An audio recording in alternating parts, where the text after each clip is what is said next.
Om Swastiastu. Selamat malam teman-teman semua. Baik, di sini saya akan membawakan sedikit materi yang sudah kita pelajari pada semester 1 ini. Baik, sebelumnya perkenalkan nama saya Nikomang Ayu Trisna dengan NIM 210222685 dengan nomor absen 5, kelas 1B Akuntansi Sore. Adapun materi-materi yang sudah kita pelajari pada semester 1 yaitu yang pertama ada konsep ilmu ekonomi, masalah-masalah ekonomi dan sistem perekonomian, pola kegiatan suatu perekonomian, mekanisme pasar permintaan, prinsip dan kaidah mekanisme penawaran, harga keseimbangan pasar, konsep elastisitas, dan pada pertemuan ke-8 kita melakukan UTS.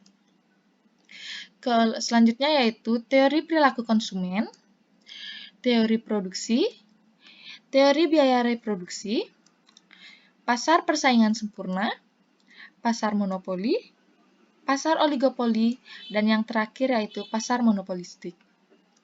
Baik, yang pertama yaitu konsep ilmu ekonomi. Definisi ilmu ekonomi. Ilmu ekonomi yang mempelajari berbagai aktivitas perilaku manusia, yaitu berupa kegiatan produksi, distribusi, serta konsumsi terhadap barang dan jasa. Menurut Adam Smith, ilmu ekonomi menurut Adam Smith merupakan ilmu sistematis yang mempelajari tingkah laku manusia dalam usahanya untuk mengalokasikan sumber daya yang terbatas untuk mencapai tujuan tertentu. Adapun ruang lingkup ilmu ekonomi ada dua, yaitu ekonomi mikro dan ekonomi makro. Ilmu ekonomi mikro adalah ilmu ekonomi yang mempelajari bagian kecil atau aspek individual dari kegiatan perekonomian. Analisis ekonomi mikro menggunakan analisis konsumen dan produsen dalam pasar. Ekonomi mikro juga dapat disebut sebagai teori harga karena inti dari ekonomi mikro adalah penentu harga. Kemudian selanjutnya yaitu pengertian ekonomi makro. Ekonomi makro merupakan ilmu yang mempelajari keseluruhan perilaku ekonomi yang berkaitan dengan penggunaan faktor produksi yang tersedia secara efisien demi mencapai kemakmuran masyarakat yang maksimal. Ekonomi makro dikenal juga sebagai teori pendapatan karena inti dari ekonomi makro adalah penentuan tingkat kegiatan ekonomi yang diukur dengan pendapatan. Adapun alat-alat analisis ilmu ekonomi yaitu ada 3. Yang pertama ada grafik. Grafik menjadi alat utama yang dapat digunakan untuk menguji teori ekonomi mikro. Grafik berperan untuk menunjukkan hubungan antara variabel-variabel yang terkait secara visual. Yang kedua kemudian ada matematika.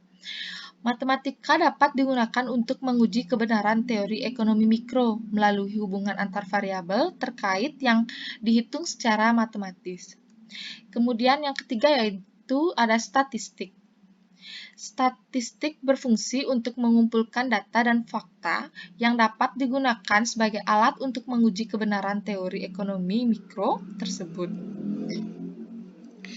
Selanjutnya yaitu ada materi masalah pokok dari setiap perekonomian. Yang pertama yaitu ada konsumsi. Yang kedua yaitu ada produksi. Kemudian yang ketiga yaitu ada distribusi. Dan yang keempat kemudian ada pertumbuhan.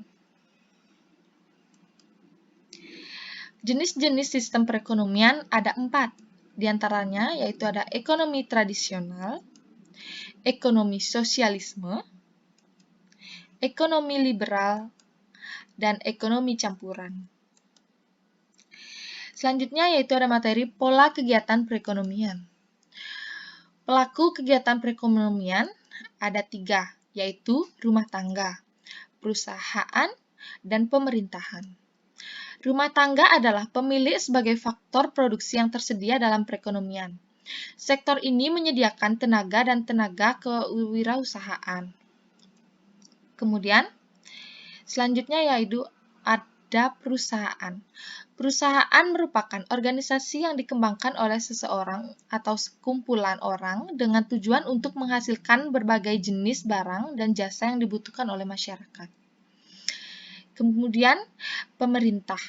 Pemerintah yang dimaksud adalah badan-badan pemerintah yang bertugas untuk mengatur kegiatan ekonomi. Selanjutnya yaitu mekanisme pasar permintaan. Permintaan. Permintaan adalah istilah untuk sejumlah barang dan jasa yang diinginkan untuk dibeli pada tingkat harga dan waktu tertentu sebagai yang sesuai dengan pasar. Adapun faktor yang mempengaruhi pemerintahan, yaitu yang pertama ada jumlah permintaan masyarakat, selera konsumen, perkiraan harga pada masa depan, dan lain-lain. Bunyi hukum permintaan, yaitu hukum permintaan yakni ketika suatu harga barang atau jasa turun, maka jumlah permintaan akan naik. Sebaliknya, saat harga barang yang diminta naik, maka permintaan juga akan turun. Selanjutnya yaitu ada materi, prinsip, dan kaidah mekanisme penawaran. Sebelumnya, pengertian penawaran adalah banyaknya barang atau jasa yang tersedia dan dapat ditawarkan oleh produsen kepada konsumen pada setiap tingkat harga selama periode tertentu. Adapun bunyi hukum penawaran yaitu semakin tinggi harga barang atau jasa, maka semakin tinggi pula barang atau jasa yang ditawarkan. Produsen atau pedagang akan memasok produk lebih banyak ketika harga cenderung mengalami kenaikan. Kemudian selanjutnya yaitu ada harga keseimbangan pasar. Harga keseimbangan pasar terbentuk karena adanya proses tawar-menawar antara penjual dan pembeli. Harga terbentuk atas kesepakatan kedua belah pihak. Dalam ekonomi, harga keseimbangan ini biasanya terjadi saat pembeli menurunkan harga dan penjual menaikkan harganya. Hal ini terus terjadi hingga akhirnya ada harga yang disepakati. Selanjutnya yaitu ada konsep elastisitas. Adapun pengertian elastisitas adalah perbandingan perubahan proporsional dari sebuah variabel dengan perubahan variabel lainnya. Dengan kata lain, elastisitas mengukur seberapa besar kepekaan atau reaksi konsumen terhadap perubahan harga. Adapun faktor-faktor yang mempengaruhi harga dari elastisitas permintaan yaitu yang pertama, sifat harga, yang kedua yaitu ada jangka waktu, yang ketiga yaitu ada barang dengan penggunaan berbeda, yang keempat yaitu ada sifat komoditi, yang kelima ada kebiasaan konsumen, kemudian yang keenam ada permintaan peak dan off peak, yang ketujuh yaitu ada penundaan penggunaan, yang kedelapan ada ketersediaan barang perganti, yang kesembilan ada permintaan bersama, yang kesepuluh kemudian ada proporsi pendapatan yang dibelanjakan pada suatu komoditi. Selanjutnya yaitu ada teori perilaku konsumen. Menurut Kotler dan Keller 2008, perilaku konsumen adalah studi bagaimana individu, kelompok, dan organisasi memilih, membeli, dan menggunakan, menempatkan barang, jasa, ide, atau pengalaman untuk memuaskan keinginan dan kebutuhan mereka.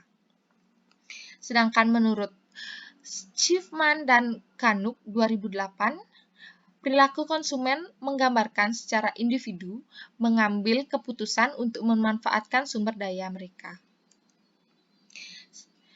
Adapun pendekatan perilaku konsumen ada dua, yaitu ada teori kardinal dan teori ordinal. Teori produksi. Adapun bentuk-bentuk organisasi perusahaan yaitu ada 4.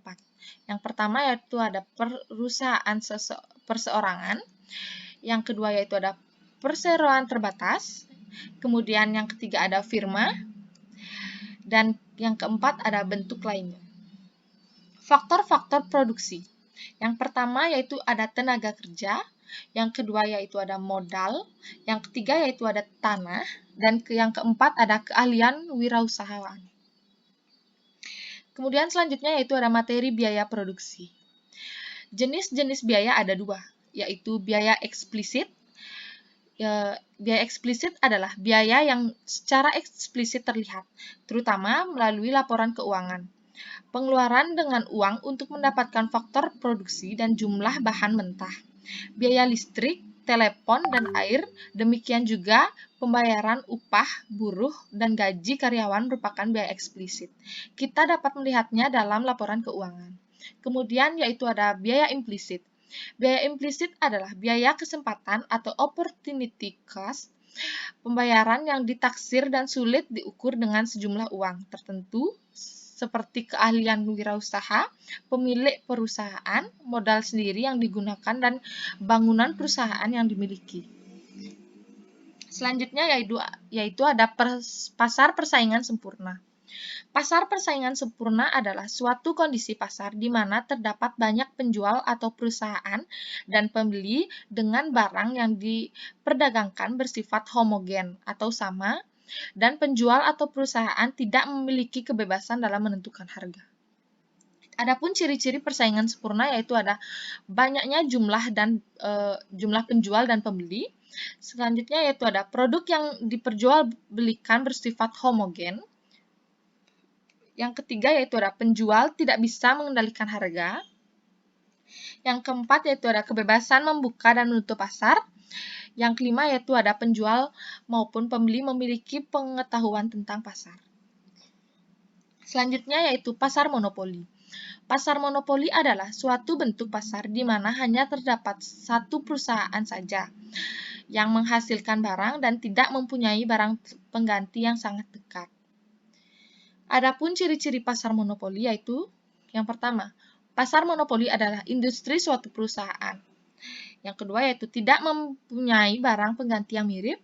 Yang ketiga yaitu tidak terdapat kemungkinan untuk masuk ke dalam industri.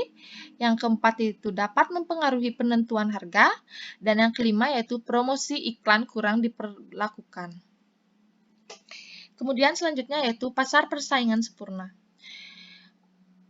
Pasar oligopoli adalah pasar yang hanya terdiri dari beberapa produsen saja. Jika hanya ada dua perusahaan disebut dengan pasar oligopoli. Barang-barang yang dihasilkan ada dua, yaitu barang standar dan barang berbeda corak. Kemudian selanjutnya yaitu ada pasar monopolistik. Pasar persaingan monopolistik ini adalah pasar dengan banyaknya para konsumen yang menghasilkan suatu komoditas yang berbeda dan biasanya disebut juga sebagai pasar yang adanya banyak penjual yang menawarkan suatu jenis barang dengan banyak produksi yang berbeda dalam hal kualitas, bentuk, dan juga ukuran produksi tersebut. Kemudian yang terakhir yaitu ada karakteristik pasar monopolistik. Ada banyak penjual. Kemudian selanjutnya yaitu produksi barang lebih bersifat berbeda. Kemudian yang ketiga yaitu perusahaan memiliki kuasa dalam harga.